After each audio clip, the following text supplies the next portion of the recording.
Oops!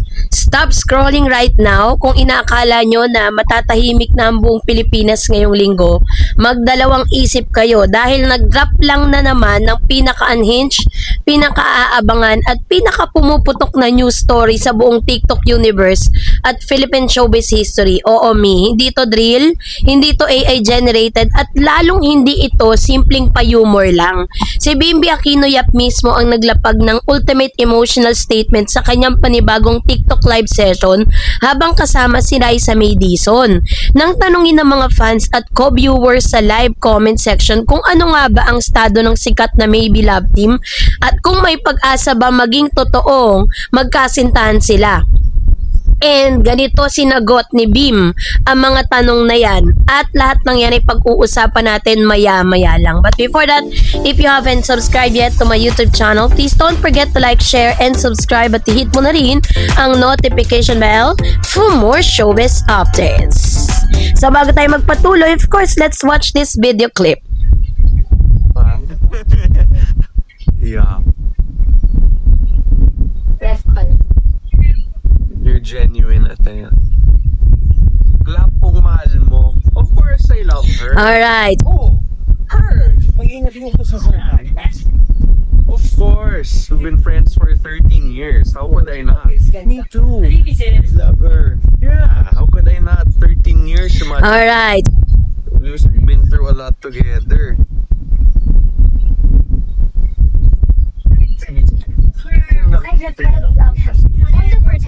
Left, DJ, turn it up, Alright. up, then shake, and then jump, and left, ten. Okay. Okay. Oh, sis.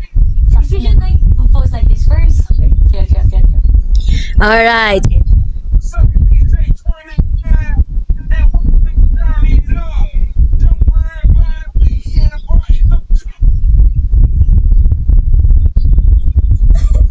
Alright.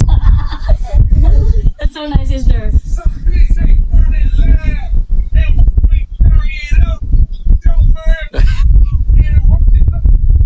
Hindi ko nakakanyan eh. Alright. Maganda mo naman, sis. Sis. Alright. So, sa ganang paraan sinagot ni Bim ang ilan sa mga katanungan. Alam nyo kapag nag-aabang kayo sa mga live nila, doon kayo makakakuha ng mga parang little bit paayuda mula po kay Bimby at kay Raisa May. Lalo na't pag sila po mismo yung nagla-live. Kasama si Kuya Jack, no, na isa sa mga handlers at laging kasama nitong si Bimby. And according dun sa video, Bim did not dodge the question. Hindi niya po yun parang inisnab, no? Kung hindi, sinagot niya po yun ng derechahan. With full eye contact, that trademark polite yet super confident charm and zero hesitation. He dropped the line that broke the servers. I'm really hoping and praying na maging kami soon. Ready naman ako sa mga mag-wait sa as long as Rice is comfortable with it. So, excuse me, sabi niya, say that again for the entire nation to hear.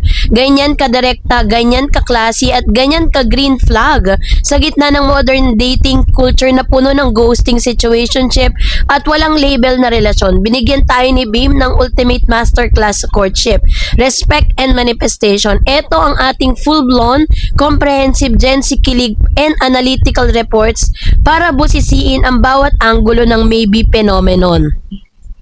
The live stream breakdown. So, ito na po yung moment na nagpalag sa TikTok live. Gabi noong nag-stream si Bim kasama si Raisa, casual lang dapat, chika-chika, kain ng snacks, at paminsan-minsan harutan na kinagigiliwan ng mga Davercad sa TV at online. Pero nung umabot na sa higit 200,000 concurrent viewers ang live, nagsimula nang pumutok ang mga comment section. Bim, totohanin mo na si Raisa, please. Sabi ng mga nagko-comment, maybe for real. Maybe for real ba or TV lang? And then Aesthetic Gen Z said, Bim, aasa pa ba kami sa maybe endgame? Dito na naging makasaysayan ng gabi. Binasa ni Bim ang isa sa mga tanong. Tinignan ni Raisa na medyo nagbablush sa tabi niya at ipinahayag ang kanyang tapat na damdamin. Zero script, pure honesty at hindi nagpapakyut si Bim ha. Sinabi niya ng tapat na umaasa siyang maging sila soon. The consent and respect factor. Mabilis niyang idinagdag na hindi niya minamadali si Raisa at nakadepende ang lahat sa kagustuhan at kahandaan nito. Ito naman yung Raisa's reaction. Si Raisa May, nakilala sa pagiging maasikaso at bibo, ay napangiti at nagtago ng mukha sa mga camera, lalo na kapag nagpataas ang kilig meter ng buong chatroom. The evolution of maybe timeline from child's co-star to 2026 main character, para maunawaan natin kung bakit ganito na lang ang epekto ng pahayag ni Bim. Kailangan kasi natin balikan yung kanilang kasaysayan, 'di ba?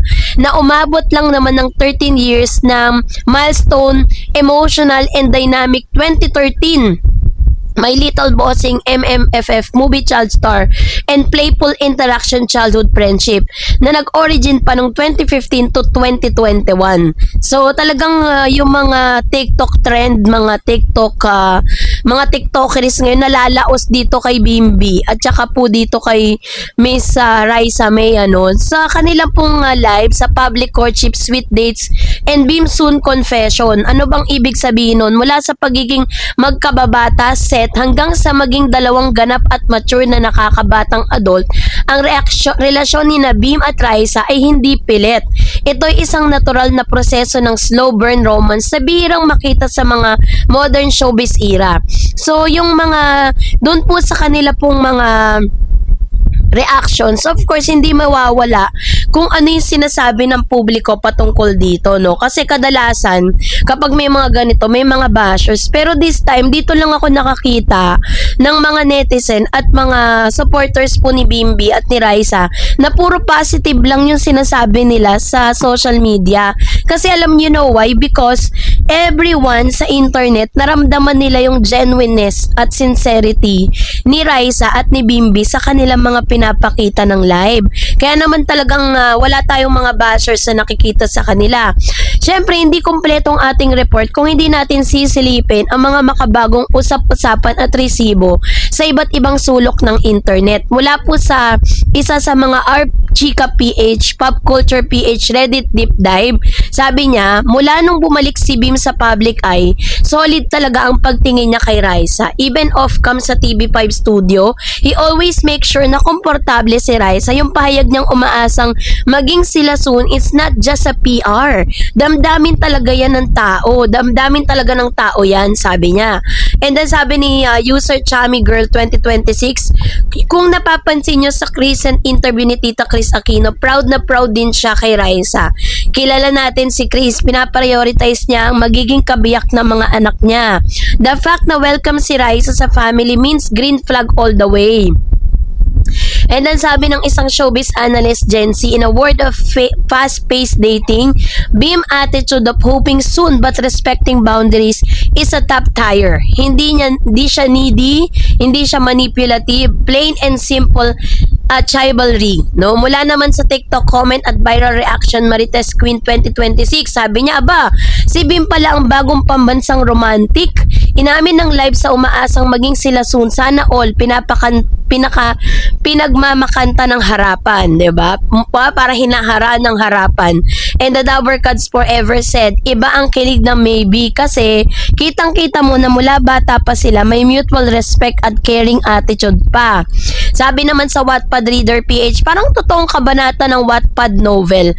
Ang wealthy, polite, her confession, his honest hope for a bright self-made showbiz star. And then, kung tutuusin, ang tanong ng lahat, why Bim's soon statement is a game changer? Bakit nga ba labis na hinahangaan ng henerasyon ngayon ang naging payag ni Bim? Clear intention or walang mali siya at walang laro? Sa panahon ngayon kung saan usong situationship o walang malinaw na direksyon, ipinapakita ni Bim na mahalagang maging malinaw ang intensyon sa taong minamahal. Respect for independence. Ipinahayag ni Bim na ang kanyang pag-asa lang hindi nagbibigay ng pressure kay Raisa. Kinikilala niya si Raisa na may sariling karera at buhay bilang matagumpay na TV host at actress. So sa kanyang inspiration for genuine courting, muling binuhay ng tambalang maybe ang halaga ng tradisyonal na panliligaw na may respeto sa pamilya, may tamang panahon at may tapat na komunikasyon. So ano nga bang naging verdict, no? Malinaw ang mensahe mula sa naging TikTok live confession ni Beam Aquino. Ito ay simula pa lamang ng panibagong kabanata. Hindi man natin alam ang eksakto araw o buwan kung kailan magiging opisyal ang kanilang relasyon. Ang mahalaga ay ang katapatan at karangalan na ipinapakita ng dalawa sa harapan ng publiko sa pagsuporta ng pamilya, ng mga Dabbercats at ng buong online community.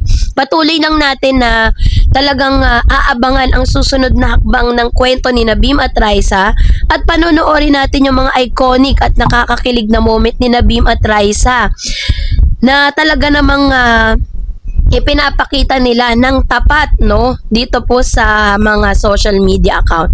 Pinapakita ng video na ito na ang tapat at nakakakilig na interaksyon ni Bimbi at Kino at Raisa May Dizon na nagpapakilig sa libo-libong fans at netizen. So kayo po, ano pong inyong saloobin patungkol dito? Mag-comment kayo sa comment section. And that's it for today. For more videos and updates, please don't forget to like and subscribe, and please don't forget to follow my Facebook page, Dar Eds TV and Dar Eds channel. God bless everyone.